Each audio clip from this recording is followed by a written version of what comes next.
Welcome back, listeners. My name is Larry Kolvig, founder and CEO of the Haven Financial Group, and you're listening to the Haven Financial Group radio show. Again, thanks for listening. We're talking inflation. We're talking all kinds of retirement topics. Every week we discuss these things and the importance of making good retirement decisions. And it really starts with the education and it starts with a conversation. So if you're hearing something today, feel free to give us a call at 612-504-8400 or visit us online, havenfinancialgroup.com. And I said, Kim, a takeaway from that last segment, if you're listening, so many times people associate this with, they're only talking to the wealthy or the affluent or the rich people.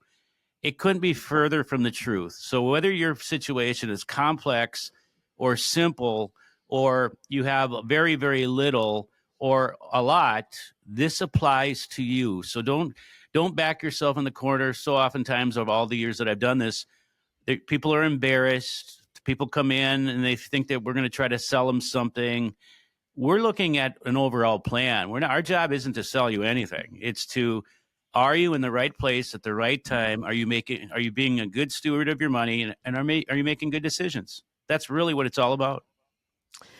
Kyle Thomas is with us as well. He's a certified financial planner with Haven Financial Group.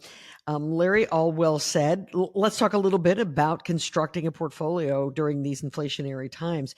So, Kyle, let's start with allocations. You know, if you are going to sit down and you're going to start to put this together, give us a sense of how you go about it. And the first thing that goes into figuring out an asset allocation for someone is just figuring out their risk profile.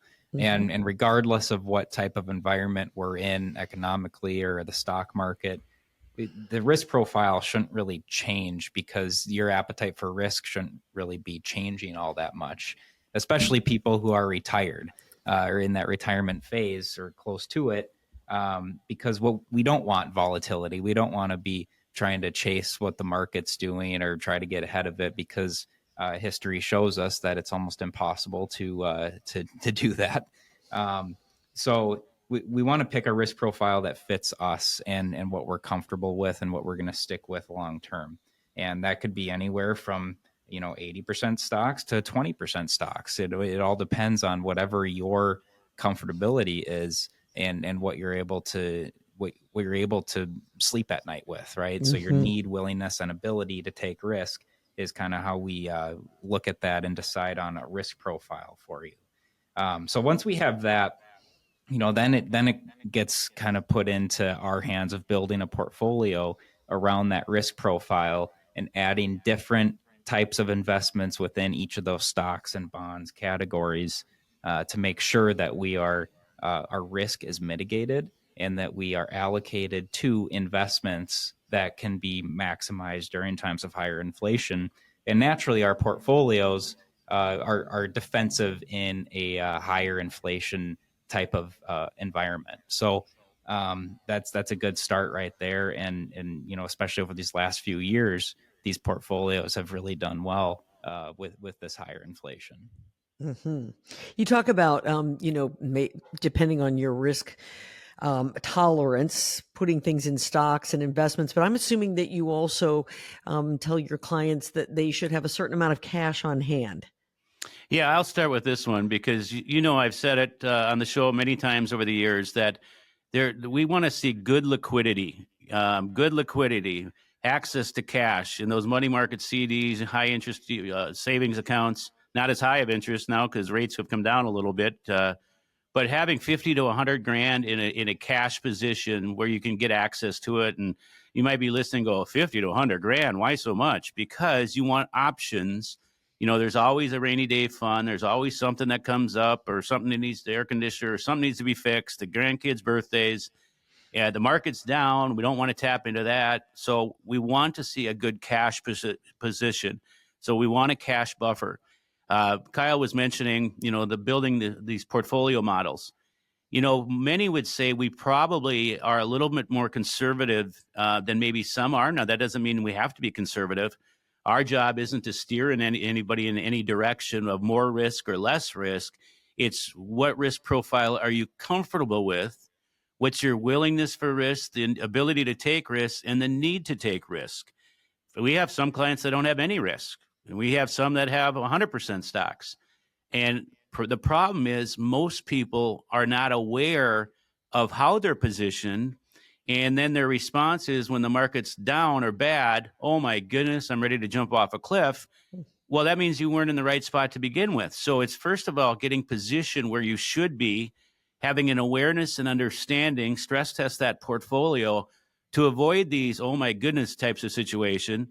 And then never forget that tax awareness is so very important. You don't have to be the tax expert, but an awareness of understanding of why you're doing what you're doing.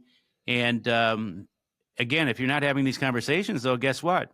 You probably have a big question mark on your face going, I don't know if I'm doing it right or if I'm not doing it right. Mhm. And that's why we truly believe that retirement in general is more than a meeting once or twice a year for 45 minutes to an hour.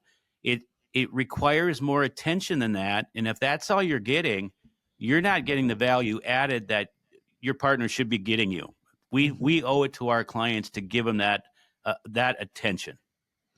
In fact, I think I've heard both of you say that on a regular basis, you need to rebalance these portfolios, right? And you need to review them. Absolutely, yeah. Rebalancing with a purpose, though. We don't want to just.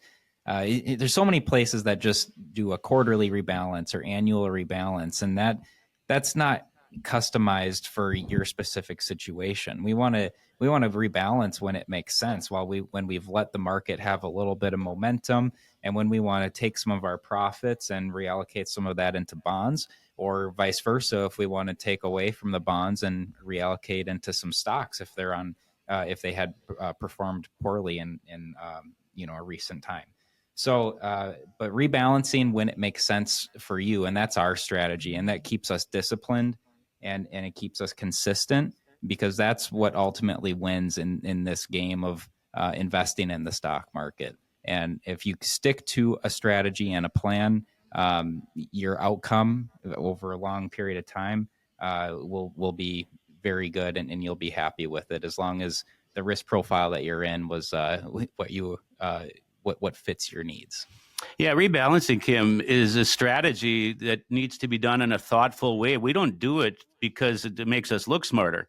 We do it because it's a strategy, and it's proven that it works. And if you're not rebalancing, and we may see more rebalancing with more volatile times, and if the water is calm, you might not see very much. So, with the competitiveness of the industry, there's no cost for trades or anything of that nature.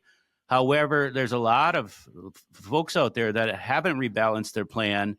Maybe you're in a 401k or a company and there's no rebalancing. Maybe you're a do-it-yourself or investor, and that's perfectly fine. But are you utilizing these strategies and techniques? Or again, is there a big question mark going, oh, I don't know? You really should be. And whether you're rebalancing, once or twice a year or whatever, you do need an annual review no matter what. Oh, most definitely. Life happens, and life Right. doesn't always cooperate with our calendar. Looking at updating your budget, looking at inflation assumptions like we're talking about today. What's your withdrawal and income distribution plan? Tax wise, are you having the right withholdings? These are all ongoing discussions, and an annual review at the minimum. But I always tell folks with our clients, we don't have a quota as to how many times you can come in. For some people, that's once a year. Other people, it's 10 times a year. Whatever gives you the confidence to know that somebody's paying attention and there's a method to what's going on and there's a reason behind it, that's all that matters. And you certainly are owed that, and you should expect it. Yeah. Life changes and your situation changes, and it can change 3 or 4 times in a year, and it may not change for 3 or 4 years, but certainly life changes, and all of these kinds of things need to be reviewed to keep you comfortable and to make sure that your portfolio has been protected. 612-504-8400. That's the number. That's how you reach Haven Financial Group. Let them know that you heard us here, that you'd like to come in and sit down and chat with the experts there at Haven Financial. Again, it's 612-504-8400. Up next, let's avoid some of those mistakes that can be made and certainly can be made during these inflationary periods. We'll chat about it. This is the Haven Financial Group Radio Show.